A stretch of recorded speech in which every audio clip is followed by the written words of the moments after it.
Title: My wife came back from a girls' night out one she insisted was no guys allowed while I was fixing a pipe in the shower. I told her I needed to hop in immediately, but she aggressively pushed past me.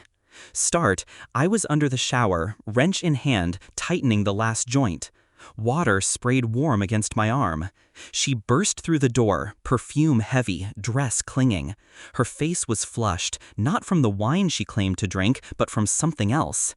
I told her I needed to hop in immediately. She pushed past me, hard, too hard. My confusion flared. What the hell? Then she slipped her dress off. My face froze. Purple bruises, fresh scratches. A bite mark etched into her skin like a signature. Not mine. My chest caved inward, my jaw locked, my world narrowed to a pinhole. I said nothing. Not then. We had history, years of it. A house, shared laughter, dinners where she touched my hand mid-story. Once, she was my anchor, my calm in storms. I built my life around her, brick by brick, blind to the cracks she was chiseling behind my back. She was the one who begged me to trust her, the one who whispered, "It's just us, always." I gave her everything, and she gave her body to someone else. The bruises were the first undeniable proof, but not the beginning. I had felt the shift weeks earlier, her sudden late nights, her silences at dinner, the phantom smell of cologne on her hair. Still, I buried my instincts. I told myself I was imagining it, that trust mattered more than suspicion. That night in the bathroom ended the debate. She saw my stare linger too long on the marks. Her eyes flickered with panic, then hardened into defiance. "Dare to ask me," her look said. I didn't. I simply nodded and left the room. She thought silence meant surrender. She was wrong. Revenge isn't rage. Rage is sloppy. Revenge is a surgeon's hand.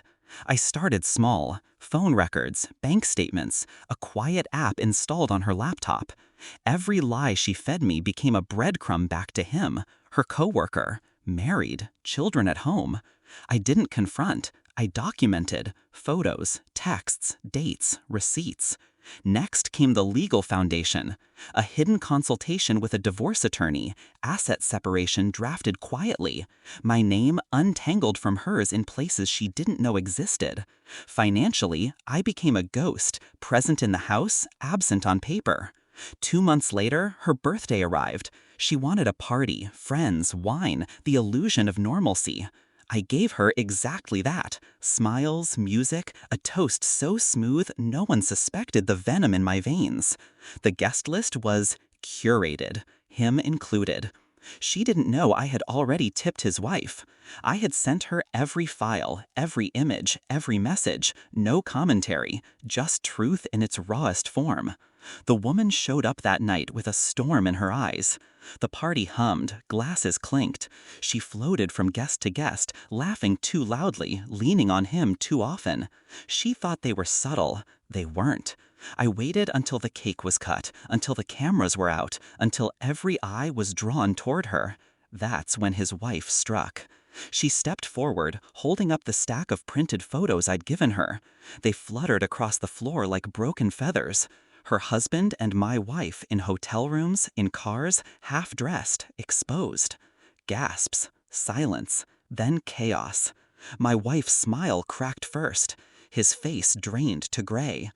Guests shifted, eyes wide, whispers rippling like fire.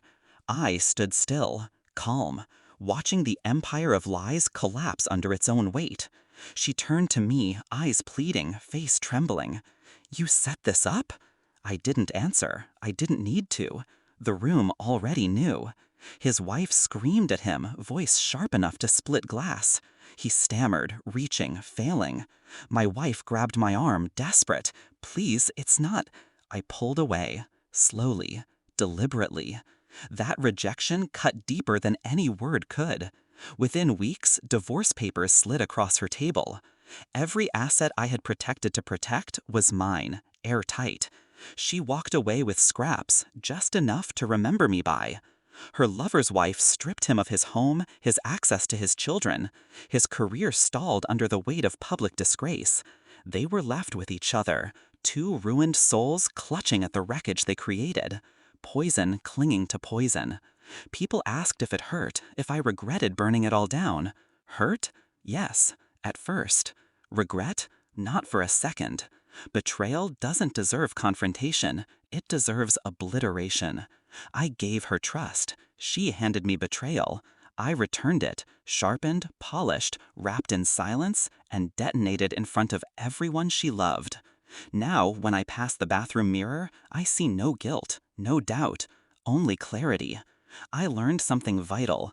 Love is fragile, trust is sacred, and revenge, done right, is a masterpiece. And masterpieces are timeless.